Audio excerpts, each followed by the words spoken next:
everybody, welcome to Bestie Book Reviews. I'm here with Bestie Mandy. And wow, it's like I haven't been talking. And I'm here with my bestie, Jessica. So it's time for us to do our August wrap up. So this is what you're going to get. These are our top 5 books each that we read in the month of August.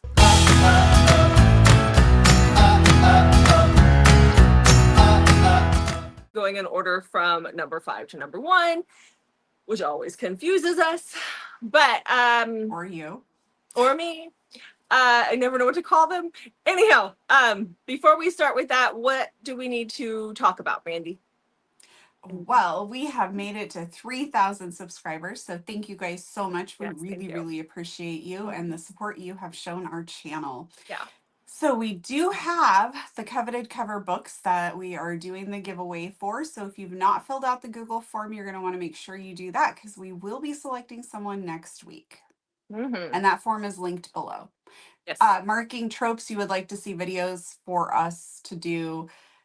Is that how I want to say that? That part is optional. So you do not have to mark the tropes if you don't want to, but if you'd like to give some input on what videos we might be doing in the upcoming months, go for it. Yes. Perfect. Okay. How was August? August was weird. I know, mine too. I hardly did any ARCs or ALCs compared to what I normally do because I thought I want to like not do as many, only get like the really like important ones that I really want. So I can do more reading on like what's on my shelf and what I want to read. And in some ways that didn't really pan out well for me because I didn't get very many 5-star reads this past month. Yeah. I didn't either. I had 4 5-star reads. I had to go pull for my 4s. Oh. Mm-hmm. How many 5-stars did you have? I had 5. See?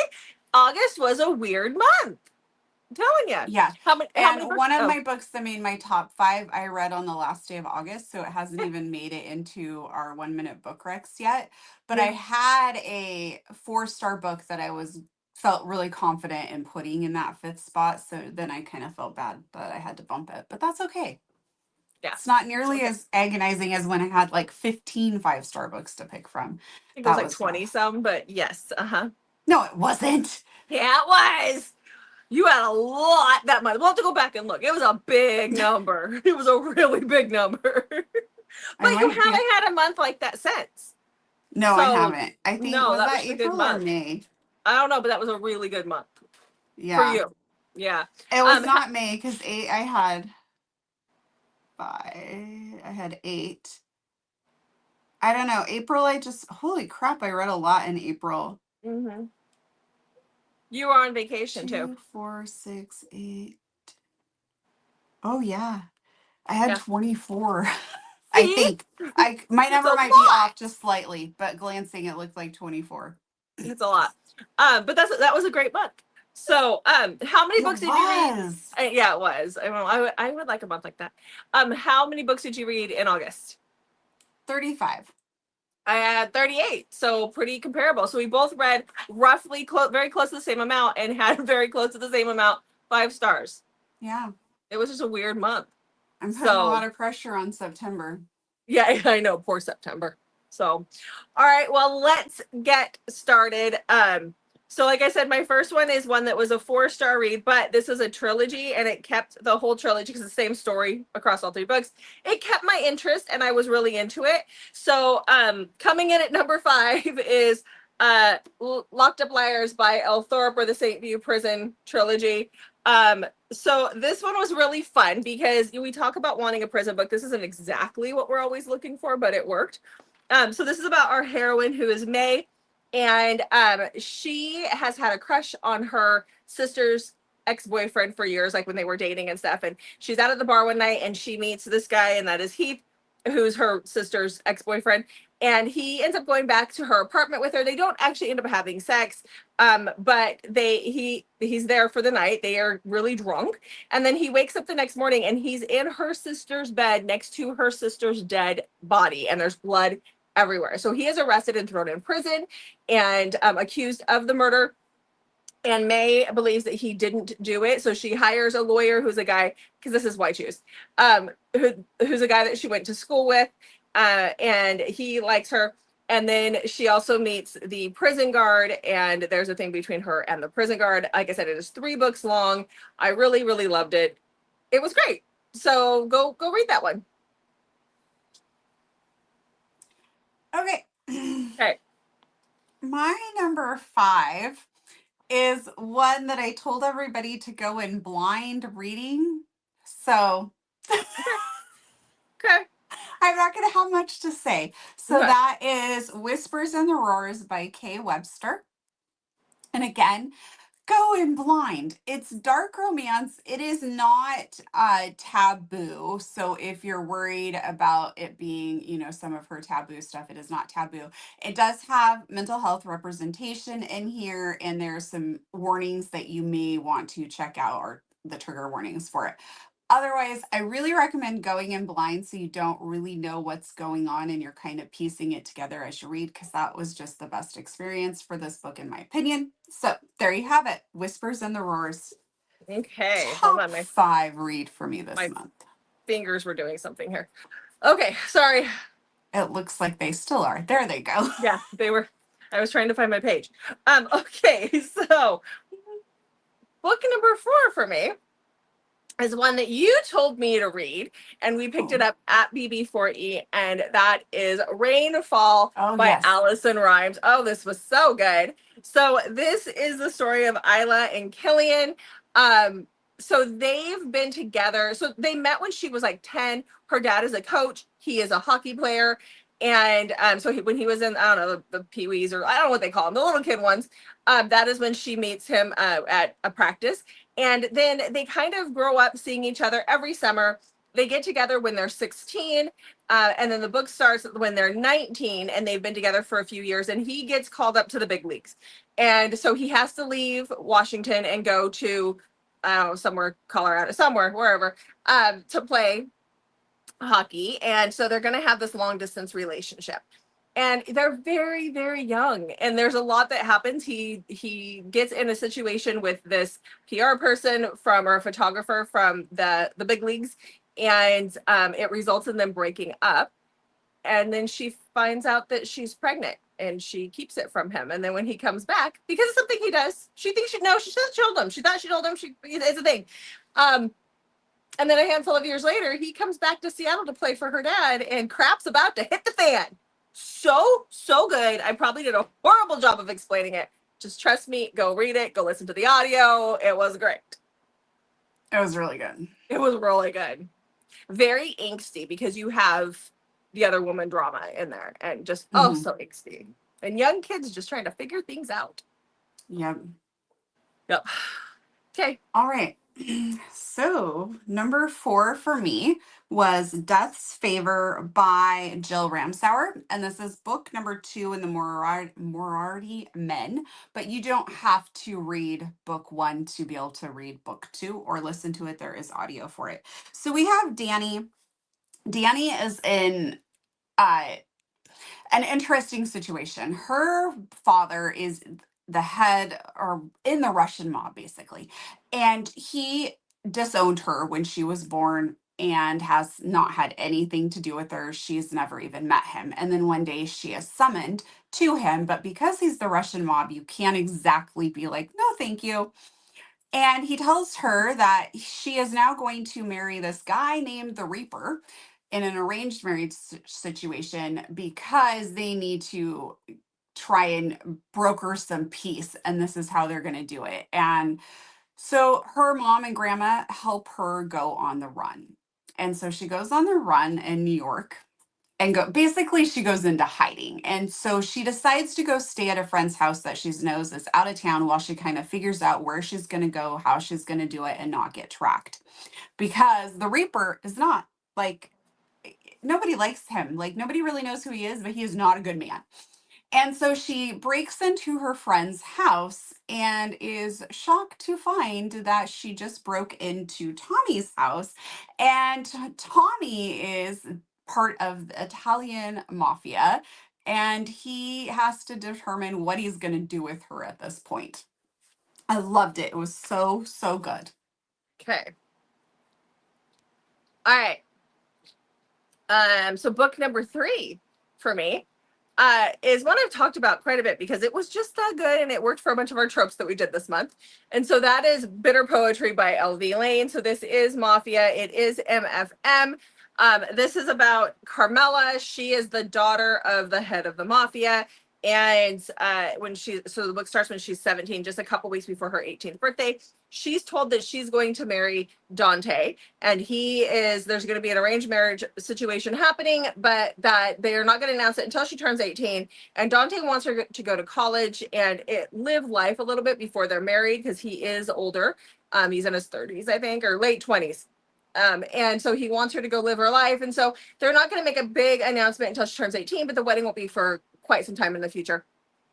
And she's really excited. She likes Dante. She thinks Dante's a stud. And he's a consigliere, or I can't remember what he is, but he does numbers and whatever for the Mafia. When like the day before her 18th birthday, something major happens and her father can no longer lead the Mafia.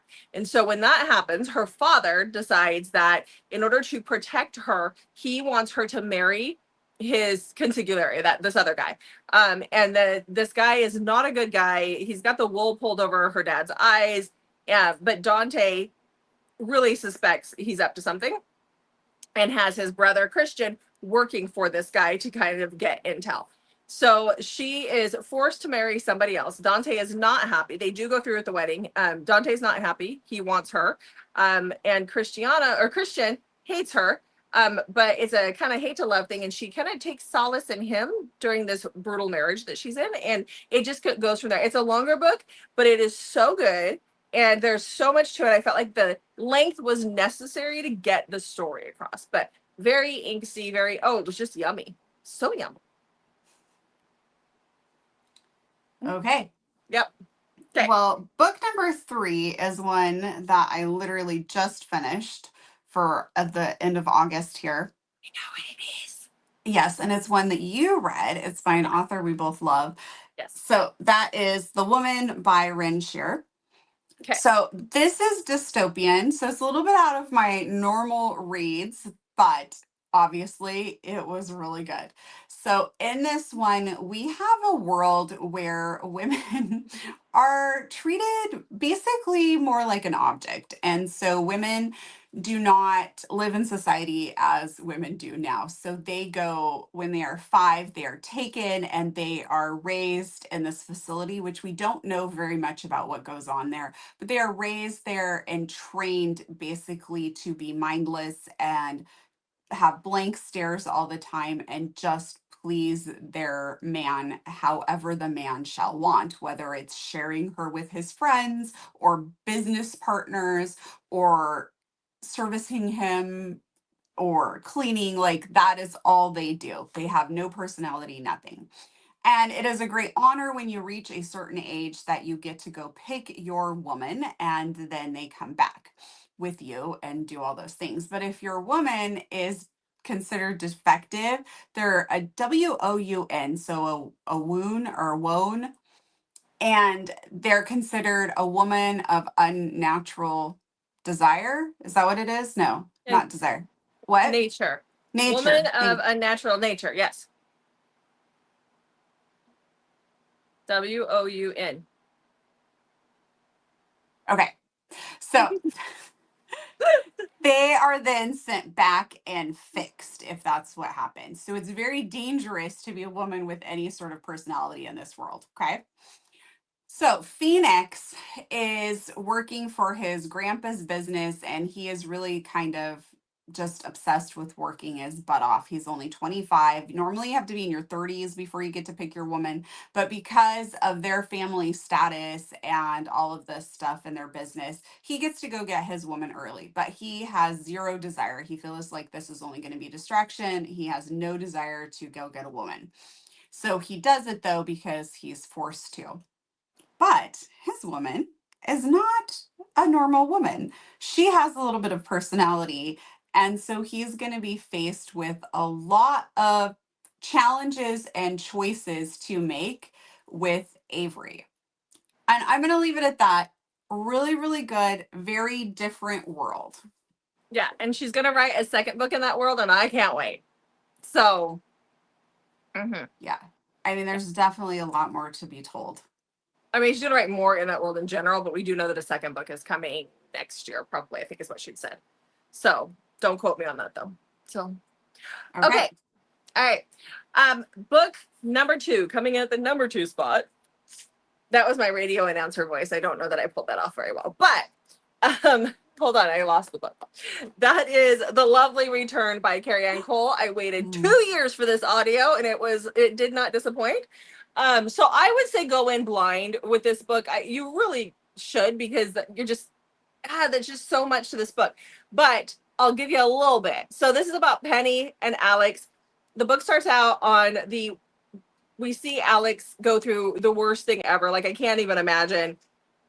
And because he's gone through this trauma, he becomes a bit of a recluse. He doesn't leave his home all that often. He has a shed or a barn in the back of behind the house where he works.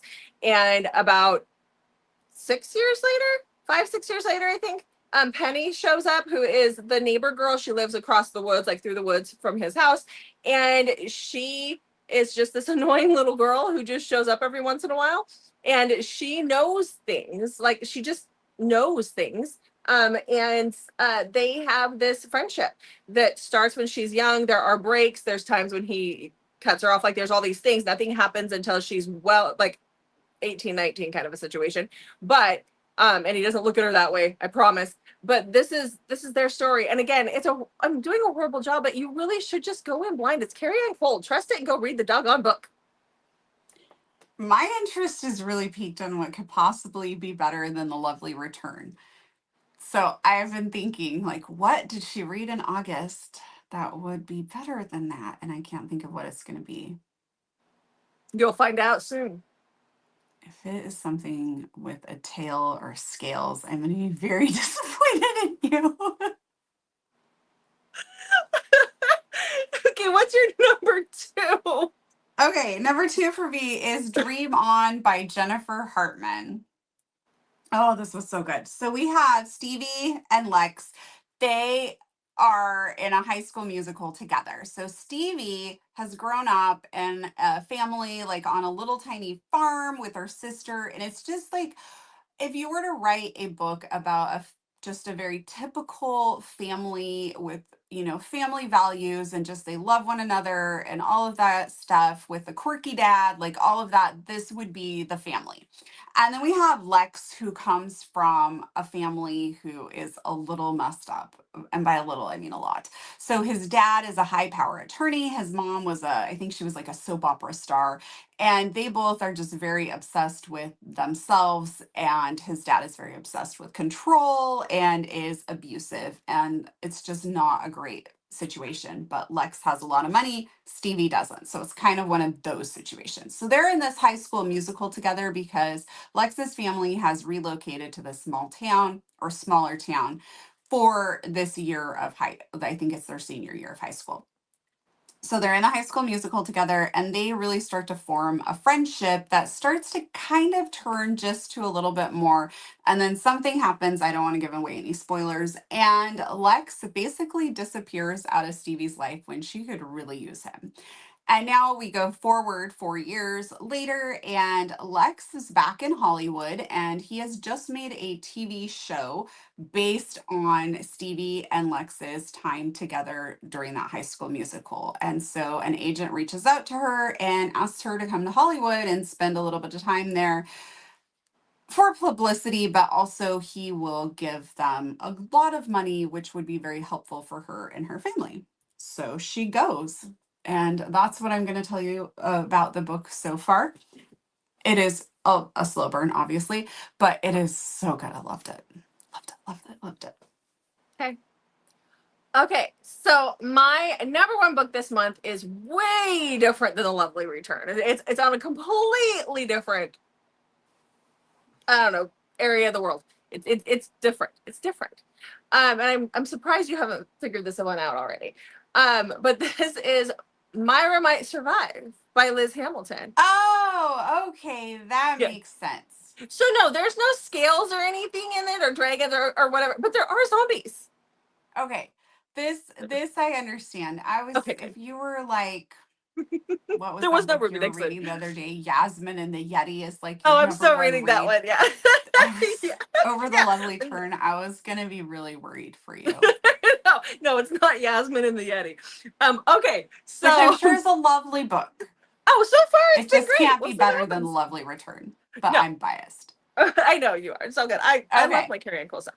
Okay, so it's warm here and my hair is starting to do all sorts of weird things because humidity. Okay, so Your Myra hair, look at Mice. mine. This is I know it's straightened. like I used a straightener and yes. it's like not cooperating. It's because it's muggy up here. My hair just doesn't like Yeah, it. Okay, here too. so Myra Might Survive by Liz Hamilton. This just came out on August 31st. Everybody go read it. So this is the second book in the serial Survivor series that she has. I do think you can probably read it as a standalone. I do think you need to read Caitlin Can't Survive first, though, because it's just as good. It's just great. They're both great. So this is about Myra. She is 30 years old and she is a school teacher and she teaches high school students. And the world, all these bloats, all these zombie type people showed up to destroy the world on Halloween. Well, on Halloween, she finds out that a bunch of her students and a bunch of these teenagers are having a party at this dam. And so she goes up there to kind of break up the party to get her kids out of there so they don't get in trouble and don't do anything stupid when the world goes to crap.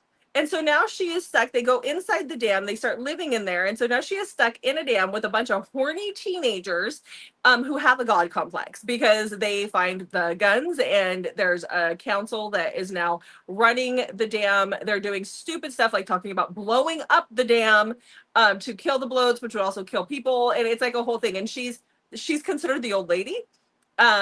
There's a lot happening here with her trying to deal with a bunch of dumb teenagers. She's also a people pleaser. So like the book starts out where she's like, ways to survive the apocalypse. You'll give your last hair tie to that person that really needs it, even though your hair is a mess, because they really need it. Those kinds of things. She also doesn't know how to swim, which is very interesting when you're living near a dam that they're talking about blowing up. So just put that out there. Cade has survived with his brother. They live on the river with in their parents' cabin, and they're surviving that way, but they're running out of food. And so Cade decides to go fishing late one night, or in the evening he goes fishing, and his boat gets swept away because something happens in the water. His boat gets swept away and he gets very close to the dam. And when that happens, these idiot children with guns start shooting him. And he actually does get shot. Myra finds out about this and leaves the dam to go and check on him. And that at that point, she brings him into the dam and has to keep it secret. And then there's a whole bunch of other stuff going on. She is quirky. She is odd. She says oddball things that even I say. I love it. She never swears. She has her thing. So she is quite the positive little, I don't know, starburst. But Cade loves it. Like, he loves how dopey she is. She calls him her burrito because her sexy man burrito, because she wraps him up in a blanket. And he thinks it's the cutest thing ever. So I love the way Cade loved her. This one is definitely a slow burn. But they're trying to survive the end of the world. So you're not going to be boning around every corner. Just say. If you are, you're not going to survive long. Thank you. You're welcome. I could tell that you really liked that book. There was a lot of passion in Yeah. that review. I did like that. So, okay. What is number one for you? Do you know? Well, now I had a brain fart. You put me on the spot. No. It'll be just like when you said what yours was. You'll be like, oh, yeah. Oh, I know. It's Elizabeth's. Yes. Yeah. Yep. Also, if you don't subscribe to Elizabeth O'Rourke's newsletter, you really should. You really She's should. hilarious. So her newsletter is always really, really funny. Mm-hmm. But also my review was featured. I'm framing it. Yes, I know. Okay.